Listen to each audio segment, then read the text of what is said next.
Ассалаумағалейкум қадірменді телекөрермендер. Бүгінгі бағдарламамызда біз тазалық, яғни монша жайында айтамыз. Тазалық діннің жартысы дейді. Сондықтан да оған әрбір мұсылман аса жоғары мән беру керек. Сондықтан да бүгінгі бағдарламамызды дәл осы моншаға арнап отырмыз. Жалпы монша қандай болу керек, қалай салған дұрыс? Міне осы жайында толыққанды ақпарат береміз. Дәл қазір мен сол моншаның алдында тұрмын. Әрқандай дүниенің сыртына қарап баға беруге болмайды, жаңадан салынып жатқан монша, сондықтан да ішіне кірейік.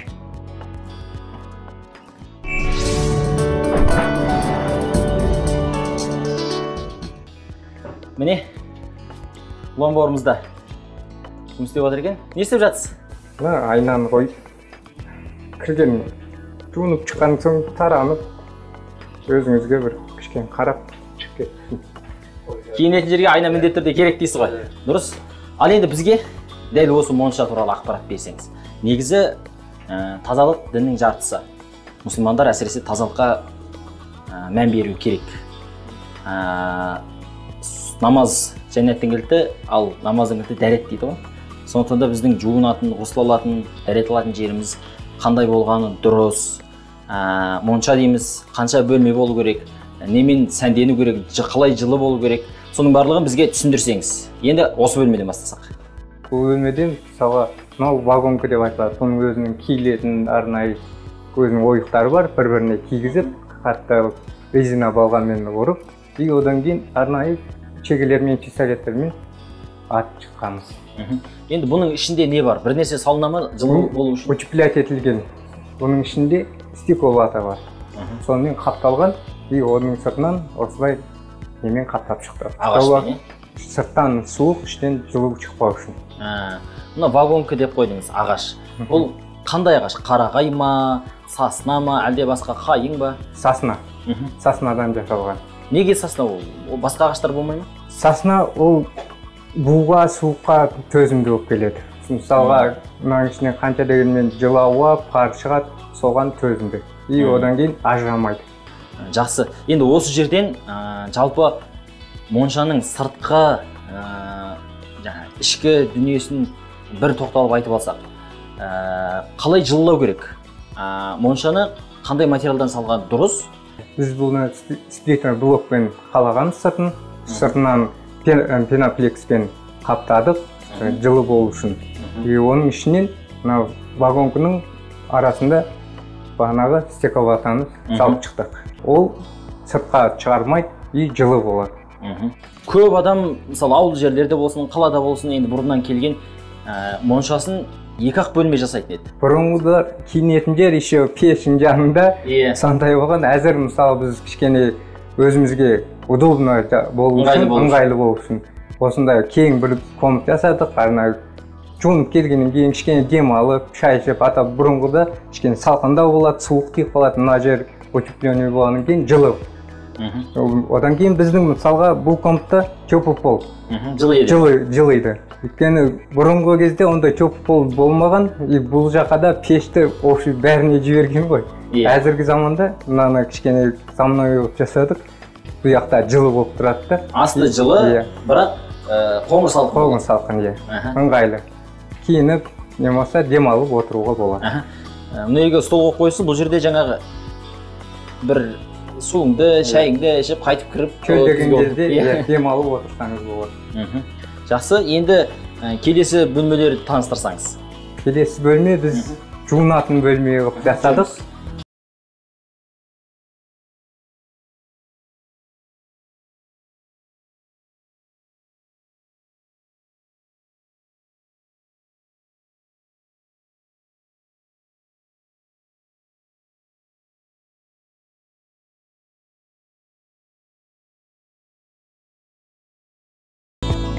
Енді бұл комнат 2-3, 2-3 адам еркін жуынуға болады. Мысалға бізде жуынатын бөлмеде енді ең басты адамға қолайлы болғаны маңызды ғой. Сондықтан да барлығын айтыңызшы. Бізде бір шетіне қойдық, мысалға мынау душымыз. Душ бұл газдан келген үнемі уақытта келіп жуына беруге болады. Жаз уақытта моншаны қыздырмаса да келіп жылы су бар. Жылы су, суық суы бар. И одан кейін қыста да мысалға бізде теплый пол ғой, теплый пол ол постоянно қосылып тұрады. ол кезде де келіп мына жылы комнатта жуынып кете беруіне болады. Жазда тек қана жаз емес, қыстың да қам ойланған. Одан кейін бізде монша жағылғанда біз арнайы начеттен қойып қойдық. Бұл моншаның пештен келген ыстық су. Монша қызған кезде бұны да пайдалануға болады. Бізде енді бұл моншада сабын, анау мынау қоятын жерлер қойдық. Және бізде бас киім арнайы қойып қойдық. Киіз бас киім. Неден түйенің жүнінен жасалған. Ол парилкада отырғанда бізде құрғақ парилкамыз біздің. Сонда басқа киіп отыру керек. Басқа кептіру бермеу үшін. Ыстық. Жақсы, енді бұның канализациясы орнатылған, не? Құбыр жүйесі. Канализация, оны начетте стол қойдық біз. Стол, ол емін-еркін начетте арнайы кіршіменде отырып алып жуынғанға жасалдық. Одан кейін төбесінде біз вагон қоймадық. Арнайы мынандай сайник. Пластмасс. Бізде мынерде кішкене бу болады, су шашырайды. Сонда мұны терлеп не алмайды. Кетпейді, көгермейді. Жан-жағы кафель болу керек. Бұға вагонка қағалмайсыз ол жақта? Бұға қағудың қажеті жоқ. Өйткені су ол вагонка кептіру керек, ол арасына кіріп кетеді, көгеруі мүмкін. Только кафель жасақ, сол ыңғайлы жуғанға да, су шашаса да. Және терезе болу керек бұл жерде де? Әрине, терезе жуынып болған соң ашық тұрған жақсы ғой. Кішкене таза ауа кіріп, ылғал алмас тұрады. Жақсы, енді бұл бөлме түсінікті. Енді біз жаңаға қыздырынатын бөлмегеміз көрейік. Барды көріңіз, мынандай әйнек. Есігі әйнек қой. Бұл енді әйнек жаңағы ауаны шығарып жібермей ма бері қарай? Жоқ, шығармайды. Оның өзінің утеплителі бар. Ашып көрсеңіз, резинадан жасалған өзі. Енді осы жалпы моншаның ең маңызды бөлігі осы пар ғой. Көрейік. Аппа. Ал енді бұл бөлмесі барлығы ағаш, е? Қандай ағаш? Мына вагонкалар сасна. Мынау дуб дейді, дуб. Емен ағаш. Емен ағашынан жасалған. Майда отырғанға да жақсы. Емен ағашының бұнда орнатудың сыры неде? Бұл мықты ма, төзімді ма? Бұл емен ағаш біріншіден кішкене жұмсақ, қатты емес. Мына қырларын көріңіз, қырларына дейін егеліп жасалған.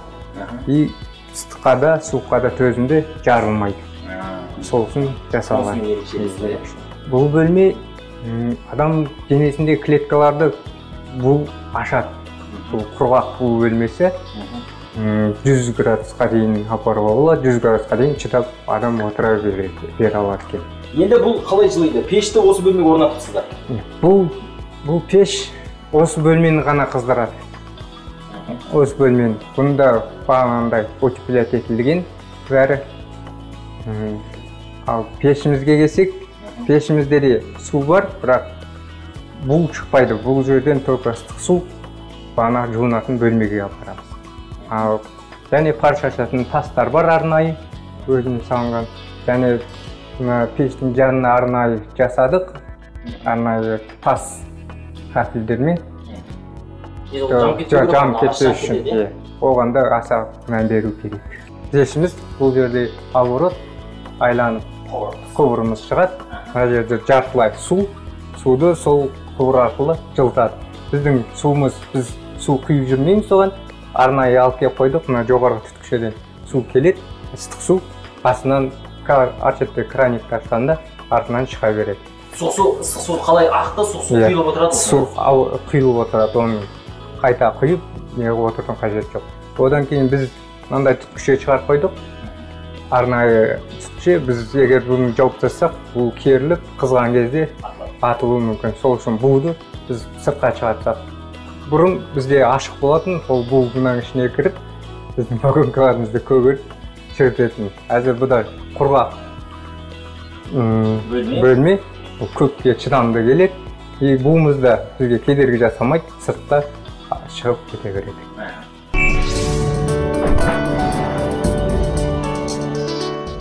Енді бүгінгі біздің айтарымыз осы. Келесі бағдарламада жүздескенше аман сау болыңыздар.